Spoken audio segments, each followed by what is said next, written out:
কিভাবে মেধা বাড়াতে পারি? ঘরের মধ্যে জীবজন্তুর ছবি থাকে, এবার ইসলাম কি বলে? জন্ম মাসে বিয়ে করা যায় না, এটা কি ঠিক? আমি রাগ নিয়ন্ত্রণ করতে পারি না, এর জন্য প্রতিনিয়ত অনেক সমস্যার সম্মুখীন হই। কিভাবে রাগ নিয়ন্ত্রণ এবং ধৈর্য ধারণ করতে পারি একটু যদি বলতে। আমি রাতে ঘুমোতে গেলে শুধু খারাপ কথা চিন্তা হয়, খারাপ চিন্তার কারণে ঘুমোতে পারি না। তা আমি কি করে সেটা থেকে মুক্তি পাবো যদি একটু বলতে। রাস্তার কাদা কাপড়ে লাগলে সেই কাদা নিয়ে কি নামাজ পড়া যাবে? 4 রাকাত ফরজ নামাজের শেষ 2 রাকাত অনেক সময় সূরা ফাতিহার সাথে অন্য কোনো সূরা পড়ে ফেলি, এক্ষেত্রে নামাজ কি সঠিক হবে? মানুষ যখন মারা যায় 40 দিন মৃত ব্যক্তির আত্মা তার বাড়িতে আসে, এ সম্পর্কে কোরআন হাদিস কি বলে? 4 রাকাত বিশিষ্ট নামাজের প্রথম রাকাতে সূরা নাস পড়লে পরবর্তীতে করণীয় কি? নামাজ শুরুর পর যদি মনে পড়ে যে আমার ওযু ভেঙে গেছে বা সন্দেহ হয় ওযুর ব্যাপারে, তখন আমার কি করা উচিত? চলুন আর দেরি না করে আপনাদের প্রশ্নের উত্তর দেওয়ার আলোকিত ভবনে আমরা প্রবেশ করে যাই। শুক্কুর এআইডি থেকে লিখেছেন, ঘরের মধ্যে জীবজন্তুর ছবি থাকে, এবার ইসলাম কি বলে? যদি ড্রয়ারে থাকে, অন্য কোথাও থাকে, প্রয়োজনীয় ছবি থাকে, সেটা জায়েজ আছে, কিন্তু ওয়ালে বা অন্য কোথাও যদি টাঙিয়ে রাখেন সেটা জায়েজ না, এবং সে কারণে রহমতের ফেরেশতা আসবে না। নবী করিম সাল্লাল্লাহু আলাইহি ওয়াসাল্লাম বলেছেন বুখারীর হাদিসে, লা তাদখুলুল মালায়েকাতু বাইতান ফিহি কালবুন আও সূরা। কোন বাসায় যদি কুকুর বা মানুষের বা কোনো প্রাণীর আকৃতি থাকে, অর্থাৎ টাঙানো থাকে, প্রকাশ্য থাকে, তাহলে সেক্ষেত্রে সেখানে আল্লাহ রহমতের ফেরেশতা প্রবেশ করবে না। এই কারণে এটি কোনো মুসলমানের জন্য জায়েজ নয়।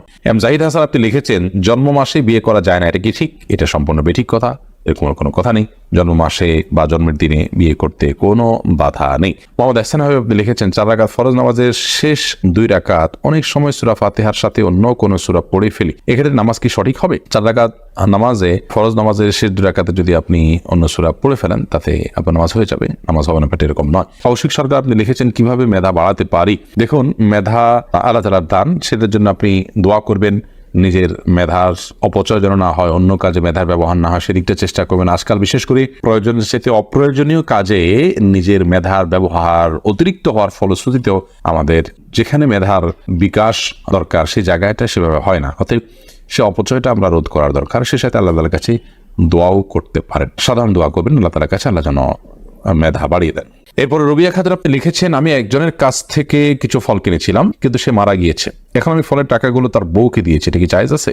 জি, তার পরিবারকে আপনি দিয়েছেন, তার যদি ছোট ছোট সন্তান থাকে, স্ত্রী তাদের দেখভাল করে, সেই হিসাবে এগুলো সন্তানদের হক, স্ত্রীর কাছে দিয়েছেন, এটা জায়েজ আছে।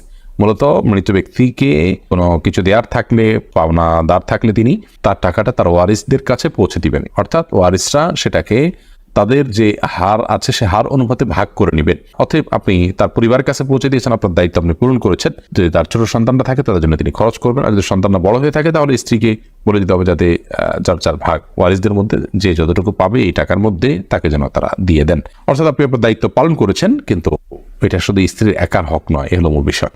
রিয়াজ চৌধুরী আপনি লিখেছেন, নামাজ শুরুর পর যদি মনে পড়ে যে আমার ওযু ভেঙে গেছে বা সন্দেহ হয় ওযুর ব্যাপারে, তখন আমার কি করা উচিত? নামাজ শুরুর পর যদি আপনার ওযু ভেঙে যায় তাহলে এক হিসেব, যদি সন্দেহ হয় তাহলে আরেক হিসেব। যদি আপনার ওযু ভেঙে যায় তাহলে ওই অবস্থায় আপনি গিয়ে ওযু করে যেই জায়গায় ছিলেন সালাতে সেই জায়গা থেকে আপনি কন্টিনিউ করতে পারবেন, কারোর সাথে কথাবার্তা বলবেন না, শুধু ওযু করে এসে সাথে সাথে সালাত শুরু করবেন, মাঝখানে অন্য কোনো কাজ করবেন না। আর যদি আপনার ওযু আছে কিনা এটা নিয়ে সন্দেহ হয়, তাহলে সর্বশেষ ওযুর কথা মনে পড়ে নাকি ওযু যাওয়ার কথা মনে পড়ে? ধরুন আপনার ওযু গেছে এটা আপনি নিশ্চিত মনে পড়ে, কিন্তু ওযু করেছেন কিনা এটা নিয়ে ডাউট হয়, তাহলে আপনার ওযু নাই ধরে আপনি ওযু করে নামাজটা পড়বেন, অর্থাৎ নামাজটা পুনরায় পড়বেন ওযু করে। আর যদি আপনার ওযু করেছেন এটুকু নিশ্চিত মনে পড়ে, কিন্তু এরপর ওযু গেল কি গেল না এটা নিয়ে সন্দেহ হয়, তাহলে সেক্ষেত্রে আপনার ওযু আছে, আপনি নামাজ কন্টিনিউ করবেন। কারণ আল ইয়াকিনু লা ইয়াজুলু বিশাক, আর সন্দেহের কারণে নিশ্চিত কোনো বিষয় রহিত হয়ে যায় না। আপনি ওযু করেছেন এটি নিশ্চিত, এরপরে ওযু গেছে কি যায়নি সেটা নিয়ে সন্দেহ আছে, তাহলে এটাকে আর কেয়ার করার দরকার নেই। আর যদি ওযু গেছে এটি নিশ্চিত, পেশাব করেছেন আপনার মনে পড়ে, কিন্তু এরপর ওযু করেছেন কিনা সেটা নিয়ে সন্দেহ হচ্ছে, তাহলে এই সন্দেহটাকে কেয়ার করার দরকার নেই। আপনার ওযু নাই সেটিকে আপনি নিশ্চিত ধরে সামনে এগোবেন। জান্নাতুল ফেরদাউসী আপনি লিখেছেন, মানুষ যখন মারা যায় 40 দিন মৃত ব্যক্তির আত্মা তার বাড়িতে আসে, এ সম্পর্কে কোরআন হাদিস কি বলে? না ভাই, এরকম কোনো কথা নেই। মানুষের আত্মা বাড়িতে আসার মতো কোনো কথা কোরআন হাদিস দ্বারা প্রমাণিত নয়। এগুলো বরং হিন্দু ধর্মাবলম্বীদের বিশ্বাসের অংশ। তারা কোনো কোনো ক্ষেত্রে মৃত ব্যক্তির আত্মা বাড়িতে আসে, বিভিন্ন রূপ ধারণ করে আসে, ভয় দেখায় বা নানা রকমের কথা তাদের মধ্যে প্রচলিত আছে। একজন মুসলমান কখনো এই বিশ্বাস ধারণ করতে পারেন না, বরং একজন মানুষের মৃত্যুর পর তার আর ফিরে আসার কোনো সুযোগ থাকে না, সেটা কোনোভাবেই না। বিধায় এগুলো আমাদের সমাজে প্রচলিত কুসংস্কারের অংশ যে কোনো মানুষের মৃত্যুর পর তিনি আবার উঠোনে আসেন, বাড়িতে আসেন, বিভিন্ন রূপ ধারণ করে আসেন, বিভিন্ন দিনে আসেন, এতদিন পরে আসেন, ইত্যাদি ইত্যাদি, এগুলোর কোনো ভিত্তি কোন হাদিস দ্বারা প্রমাণিত নয়। আশরাফুল ইসলাম বিপ্লব আপনি লিখেছেন, আমি রাতে ঘুমোতে গেলে শুধু খারাপ কথা চিন্তা হয়, খারাপ চিন্তার কারণে ঘুমোতে পারি না, তো আমি কি করে সেটা থেকে মুক্তি পাবো যদি একটু বলতেন। খারাপ কথার ধরনটা কি ভাই বিপ্লব, সেটা বলতে পারলে বোধহয় আমরা আপনাকে সহযোগিতা করতে পারতাম একটু ভালোভাবে। খারাপ কথার মানে যদি হয় যে আপনি বিভিন্ন পাপ এর কল্পনা জল্পনা করেন, তাহলে সেক্ষেত্রে তো আপনি কল্পনা জল্পনার কথা মাথায় আসার সঙ্গে সঙ্গে আল্লাহর ভয়ে, আল্লাহর কাছে পকড়াওর ভয়ে আপনি সরে আসবেন। ইচ্ছাকৃতভাবে মনে মনে জেনার কল্পনা করা, চিন্তা করা, এগুলো তো হারাম।